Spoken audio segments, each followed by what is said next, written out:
Right then, back again for another deep dive, and this time we're getting into something that might sound a bit dry at first, but I reckon it's going to be a lot more interesting than you think. Oh, yeah. Online terms and conditions. Specifically, we're looking at Bluesky Social. All right. You might be thinking terms and conditions. Really? But I promise you, these things can be more revealing than you'd think. It's true. They really can. Now, Bluesky, for those not in the know, this is kind of the new kid on the block when it comes to social media. You know, it's been making a lot of noise lately with its decentralized approach built on this thing called the AT protocol. Right. Which, if you think about it, it's actually quite fascinating. It's like building blocks for all sorts of social services all interconnected. Yeah, a whole new way of thinking about social networking, isn't it? Moving away from those walled gardens we're all used to. Exactly. Oh, wow. And get this, they recently updated their terms of service, and one change really jumped out at us. Government agencies can now sign up for accounts. So today we're not just going to decode the legalese. We're going to really dig into what this tells us about Bluesky's whole philosophy. Yeah. How they handle data, their vision for the future of online interaction. Basically the whole shebang. I like it. So are you ready to dive in? Absolutely.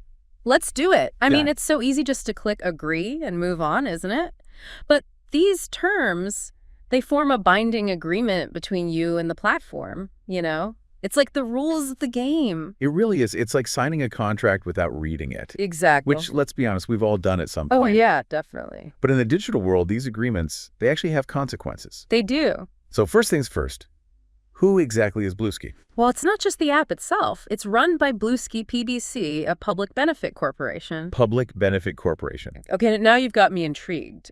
What does that actually mean in practice? Not just the textbook definition, but, you know, real-world implications. So basically it means that Bluesky's, in addition to, well, making money, they're legally obligated to operate in a way that benefits the public good. So it's like a company with a conscience built in. Yeah, you could say that. Interesting. So they have to think about the wider impact of their decisions, not just the bottom line. Exactly. Now, how that actually plays out, especially in the fast-paced world of social media, well, that's something we'll have to wait and see. It does raise some questions, doesn't it? Yes. I mean, will they prioritize ethics over growth, for instance? Yeah. How do they handle situations where those two things might clash? It's uncharted territory, really. But it's something to keep in mind as we go through these terms of service. Absolutely. So they've got this unique structure. But what about the everyday user? What are the ground rules for joining this, you know, brave new world of decentralized social media? Well, like most social platforms, the minimum age to use Bluesky is 13. Right. This is pretty standard, but it does make you wonder about how they actually verify age online and what the potential risks are for younger users. I mean, let's be honest, a 13-year-old in 2025 has a very different online experience than we did back in the day. Oh, absolutely. Yeah. The online landscape has changed so much, even in the last few years. It makes you wonder how effective those age limits really are. Yeah, it's a challenge for all platforms, really. And it raises questions about online safety and, you know, digital literacy for kids. It does. But let's get back to those government accounts we talked about earlier. On the surface, having these official channels promoting transparency sounds like a good thing, right? Yeah, in theory. But doesn't it also raise some potential concerns? It does, doesn't it? I mean, think about it. On the one hand, you could have more direct communication with government bodies, potentially even hold them more accountable.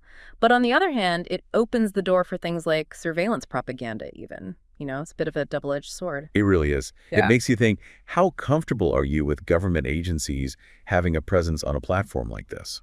It's a good question and a perfect example of how these terms of service, often seen as dull legal documents, can actually spark some really interesting broader discussions about the digital spaces we inhabit. Absolutely.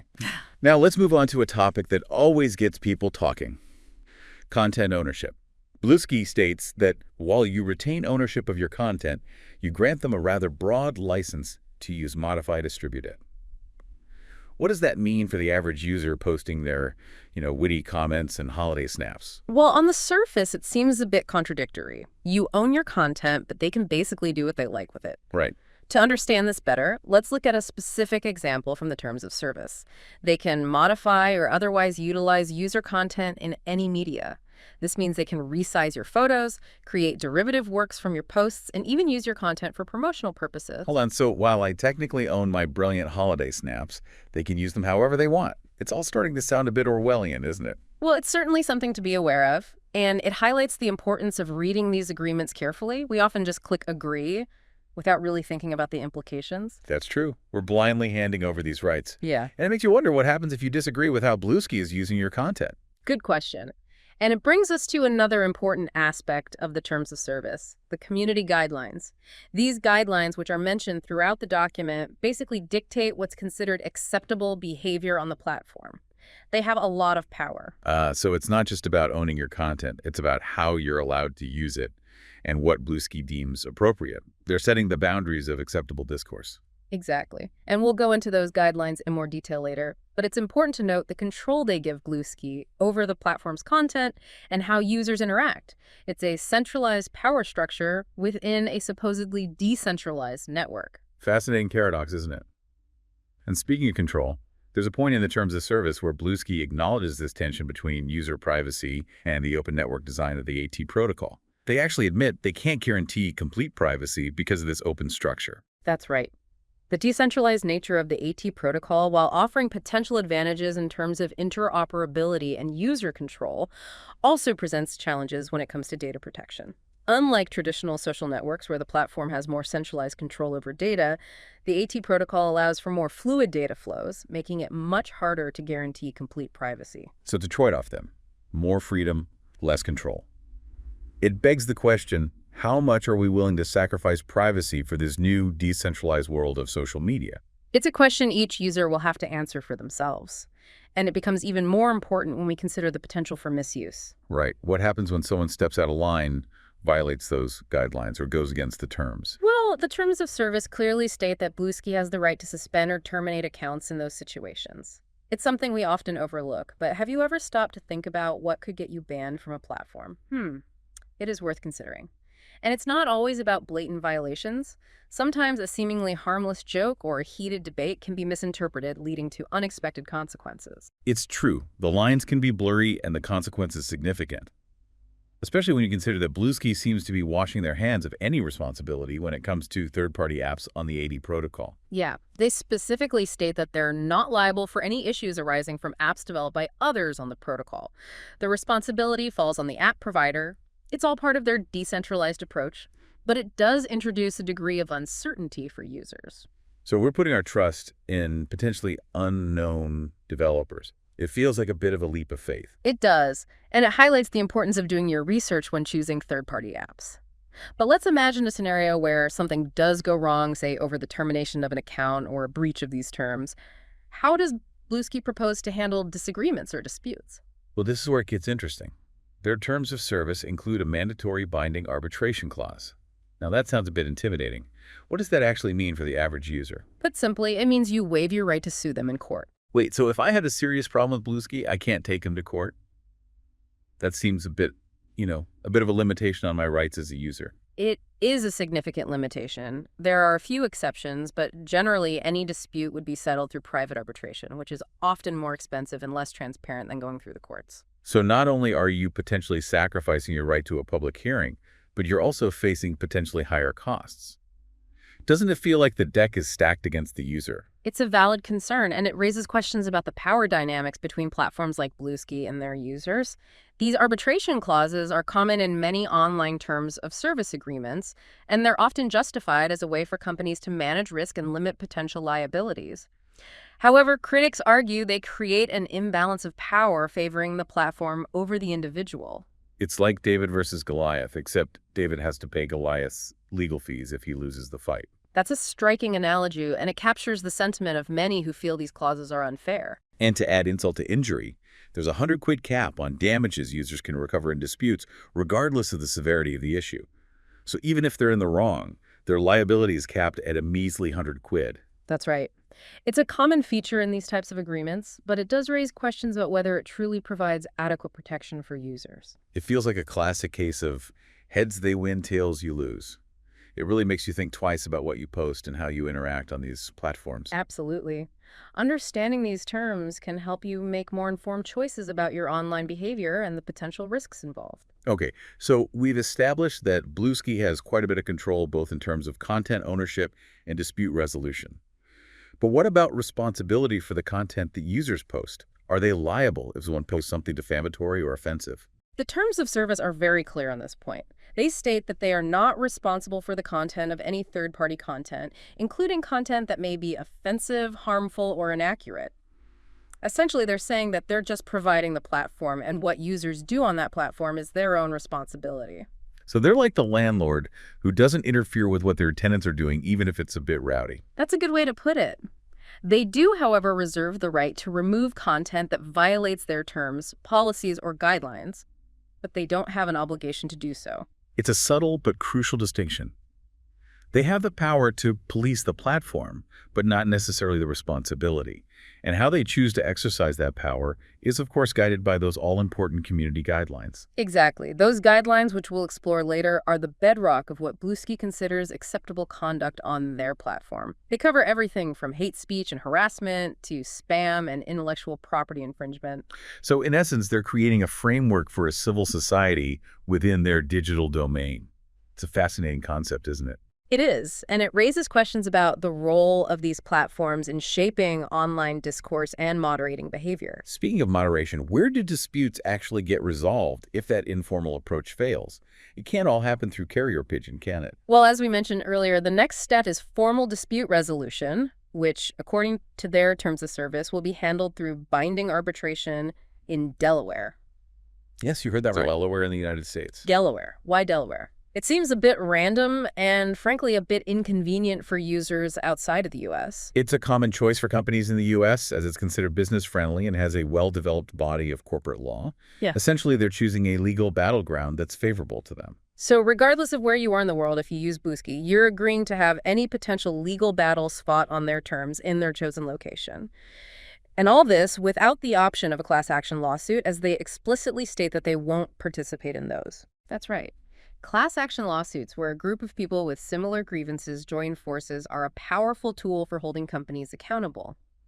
By excluding this option, Bluesky is limiting the avenues for users to seek collective redress if something goes wrong. So if you have a problem with Bluesky, you're essentially on your own. It reinforces this idea that they hold a significant amount of power in this relationship. It does, and it underscores the importance of being aware of these terms before you engage with the platform. It's all starting to feel a bit like a Faustian bargain, isn't it? We gain access to this shiny new platform, but at what cost? It's a valid point, and it raises ethical questions about the balance of power in the digital age. And as we've discussed, those community guidelines seem to be the ultimate rulebook for behavior on Bluesky. They constantly refer back to them as the final word on what's acceptable and what's not. Do they hold more weight than the terms of service themselves? It's interesting you should ask that. The terms of service state that the terms themselves, the community guidelines, and the privacy policy taken together make up the entire agreement between the user and Bluesky, replacing any prior agreements. So it's crucial for users to familiarize themselves with all of these documents. So it's not enough just to skim through the terms of service. You really need to delve into the community guidelines and the privacy policy as well to get the full picture. Exactly. And remember, Bluesky retains the right to update these documents at any time, simply by posting the updated version on their website. So no need to inform users directly. Just a quiet update on the website and boom, new rules in play. That seems to be the case. They do say they'll try to let you know about significant changes, but ultimately, if you continue using Bluesky, you're bound by the updated terms. It's a take it or leave it situation. Yeah. Use the platform, abide by their rules, even if those rules are subject to change at a moment's notice. It all feels a bit precarious, doesn't it? It does. And it highlights the ongoing challenge of balancing innovation with user rights in the ever-evolving world of technology. Remember, while Bluesky is a public benefit corporation, they are still a business at their core. They need to make money. Right. It's that delicate balance between serving the public good and pursuing profit. And how they navigate that tension will be fascinating to watch, especially when we consider that the terms of service make it clear that if any part of the agreement is deemed invalid or unenforceable, the rest of the agreement still stands. That's a crucial point. Yeah. Even if a court decides a certain clause is unfair or doesn't hold water, the rest of the terms of service remain in effect. So they've essentially built in a safety net to protect the overall structure of the agreement, even if parts of it are challenged. Seems like they've thought of everything, haven't they? They've certainly been thorough in crafting these terms, and this complexity highlights the need for users to be aware of what they're signing up for. It's not just about clicking agree and moving on. These terms have real-world implications. It's like signing a lease for a flat. You wouldn't just skim through it and sign on the dotted line without understanding the terms, would you? Exactly. And these digital agreements are in many ways even more important as they govern our access to information, our ability to connect with others, and our participation in the digital public square. Well said. So before we get completely bogged down in legalese, let's move on to how Bluesky handles disagreements. Yeah. They actually outline a specific process for resolving conflicts, and it all starts with a surprisingly friendly approach. They actually encourage users to try and sort things out informally first, before resorting to legal processes. So before things get all formal and legal, they want you to try and work it out amicably. Sounds reasonable enough. Yeah. What does that involve then? Well, if you've got an issue, the first step is to contact Bluesky directly. They've got an email address for this, and they basically ask you to provide details about the problem. Okay, so a clear explanation of the issue, contact information, that sort of thing. Yeah, exactly. And they say they'll try to respond to these informal complaints within 60 days. All right, that's quite a while, isn't it? Gives them time to look into things properly. But what happens if that doesn't work? If you can't reach a resolution informally? Well, then it's on to formal dispute resolution. And as we've already touched on, that means binding arbitration. Right, no court, so it's all done privately with an independent arbitrator. Yeah. But how does that actually work in practice? Well, Bluesky uses the American Arbitration Association, or AAA. They have established rules and procedures for these kinds of things. Ah, so it's not a complete free-for-all. There's a system in place. But what about the costs involved in all this? Arbitration can be pretty expensive, right? It can be, and this is where it gets a bit tricky. The terms of service state that if Bluesky wins, you might have to pay their legal fees. Hold on. So not only do you have to cover your own costs, but you could end up paying theirs as well. That doesn't seem very fair. It's a risk you take when you agree to these terms, and it shows how important it is to understand what you're getting into. The potential financial implications of a dispute with a platform like Bluesky. Yeah, it's a lot to consider. Makes you think twice before jumping into any legal battles. It does. But it's important to remember there are some exceptions to this arbitration rule. Like if the dispute's about intellectual property rights, then going to court might be the better option. Right, so it's not set in stone. There are situations where the usual legal processes would apply. Well, I think it's safe to say we've uncovered a lot today. We started with what seemed like a pretty standard document and ended up with a really in-depth understanding of how this platform operates. It's been quite a journey, hasn't it? These terms of service, so often ignored, can actually tell us so much about a platform's values, how they see their users, and their vision for the future. A real eye-opener. And I think it's clear that Bluesky's terms of service are far more than just a boring legal document. They give us a glimpse into the complexities of this decentralized social network and the challenges of balancing innovation with user rights. Absolutely. And with any online platform, really, it's vital that users understand what they're agreeing to, the rights they're giving up, the limitations they're accepting. Knowledge is power and all that. Yeah, exactly. In the digital world, knowing about these agreements can help us make better choices about the platforms we use and the data we share. Couldn't have put it better myself. So while we've covered quite a bit today, I'd still encourage everyone to have a read of Bluesky's terms of service themselves. You never know, you might find something we've missed. And you might even find it surprisingly interesting. Until next time, happy learning.